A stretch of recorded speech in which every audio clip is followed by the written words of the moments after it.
feel like Trump thinks his base is stupid. Why'd they say there was thousands of hours of tapes of people doing horrible shit? Why'd they say that? Right. Didn't Pam Bondi say that? We are going to try to get to the bottom of what's knowable now that they're telling us there's no there there. I mean, for me, that's just a red cape in front of a bull. The MAGA movement in a civil war. Ladies and gentlemen, our president. Normally unfailingly loyal allies of President Trump, angry and suspicious of his backtracking. Would you declassify the Epstein files? Yeah, I would. All right. I guess I would. I think that less so because, you don't know it. You don't want to affect people's lives if it's phony stuff in there because there's a lot of phony stuff with that whole world. But I think I would. Now, after tantalizing his supporters throughout the campaign, he's changed his tune. I don't understand why the Jeffrey Epstein case would be of interest to anybody. It's pretty boring stuff. It's sordid, but it's boring. And I don't understand why it keeps going. Republican Speaker of the House Mike Johnson disagrees. It's a very delicate subject, but we should put everything out there and let the people decide it. With even his daughter-in-law, Lara Trump, unhappy. Well, I do think that there needs to be more transparency on this. But Trump's Attorney General, Pam Bondi, isn't on board. Not going to talk about Epstein. A memo published by her Justice Department said they found no incriminating Epstein client list, despite Bondi herself claiming it existed in February. And one of the things that you alluded to, and this is something Donald Trump has talked about, the DOJ may be releasing the list of Jeffrey Epstein's clients. Will that really happen? It's sitting on my desk right now to review. For Trump's often conspiracy-prone MAGA base, the confusion is sparking concern and consternation after Elon Musk alleged Trump himself was in the files, which would be unsurprising given the pair's long history. It's unclear when Trump first met Epstein, but in 2002, Trump told New York Magazine he was a terrific guy he'd known for 15 years, which would date back to the late 1980s. Video was discovered showing Epstein partying with Trump at his Mar-a-Lago club in Palm Beach, Florida in 1992. The pair watch and point at cheerleaders dancing. In the background of the video is Epstein's close associate, Ghislaine Maxwell. Throughout the 90s, Trump, Epstein and Maxwell attended parties together in New York and Palm Beach, where Epstein kept a residence, famously visited by Prince Andrew. Flight logs previously released by the Attorney General Pam Bondi showed Trump, his then-wife Marla Maples and daughter Tiffany frequently flew on Epstein's private jet.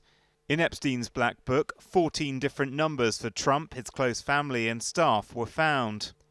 Epstein claimed that in 1998 he introduced Trump to his third wife Melania at a party in Manhattan.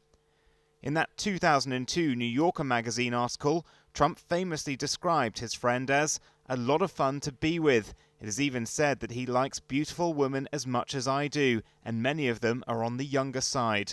No doubt about it, Jeffrey enjoys his social life. But in 2004, Trump and Epstein's relationship reportedly broke down over a Mar-a-Lago property deal. A year later, Florida police began investigating Epstein in relation to sex trafficking. In 2008, he was convicted but negotiated a plea deal granting him immunity from federal prosecution after pleading guilty to state charges of soliciting prostitution. Ever since, Trump has sought to distance himself and downplay his relationship with Epstein. In 2019, Epstein was facing federal charges of sex trafficking minors when he died by suicide while in custody in New York. This week, questions have emerged over the integrity of the CCTV around the time of his death. Dan Bongino, now Trump's deputy FBI director, was one of many right-wing influencers who made vast amounts of Epstein-related content. Does it have anything to do with the extensive video network alleged to have existed on his island and on his plane? He's reportedly angry at the administration's U-turn in releasing the files and has threatened to resign. USA! USA! For Trump, who benefited from fueling conspiracy theories like birtherism and QAnon in the past, he may be facing consequences himself with his base for having engaged in the Epstein speculation, given his own history.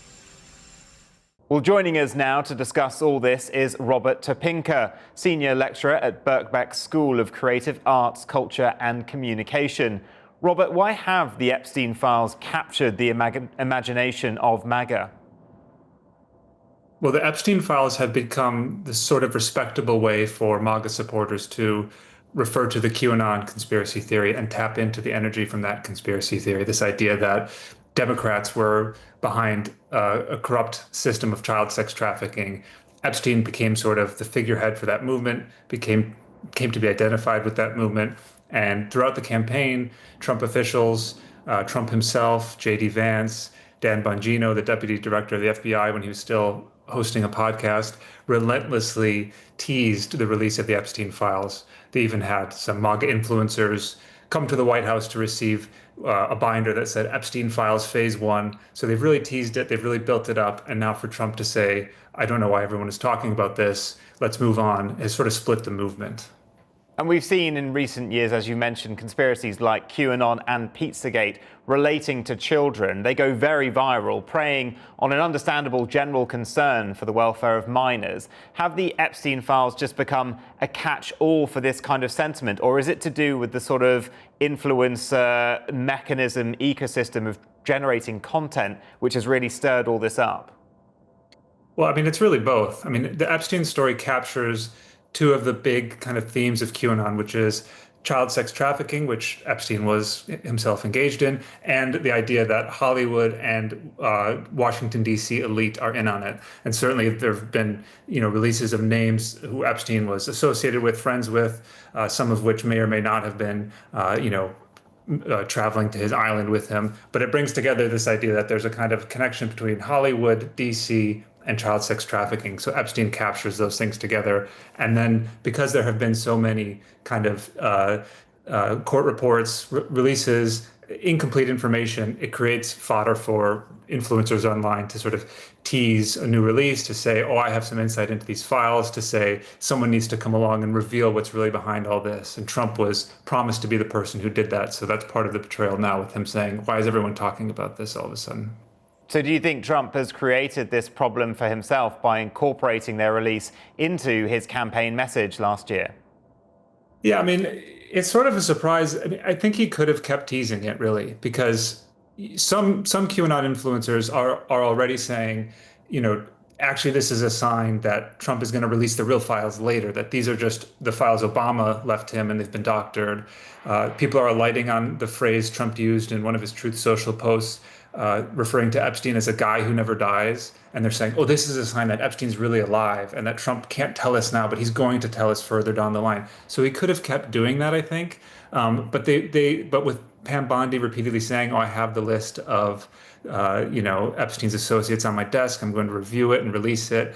They got a little too specific with it, really, and saying that they were going to release the actual files and reveal all, and then to suddenly turn around and say, actually, nothing happened, there's nothing to see here. It's a tough look. But I do think some of the more committed MAGA faithful will find a way to spin it into the promise of a future revelation.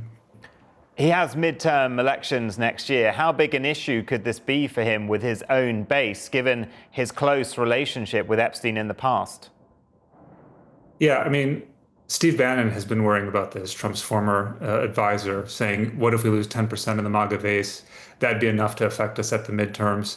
You see people like Andrew Schultz, the comedian, who's kind of associated with the manosphere and been one of these people, along with figures like Theo Vaughn, Joe Rogan, who have been credited with Trump's success in the last election. They're expressing disillusionment. So if he does lose some of these people who are not necessarily super committed MAGA supporters, but see Trump as someone who can stand outside the establishment and critique it and question it, if he loses that authenticity in the eyes of those supporters, it could hurt him, because I mean the margin of victory was not that massive in the last election, and he captured people who he didn't capture before, partly because he was seen as this kind of free-thinking outsider. So if he loses that status, it could really hurt the MAGA movement.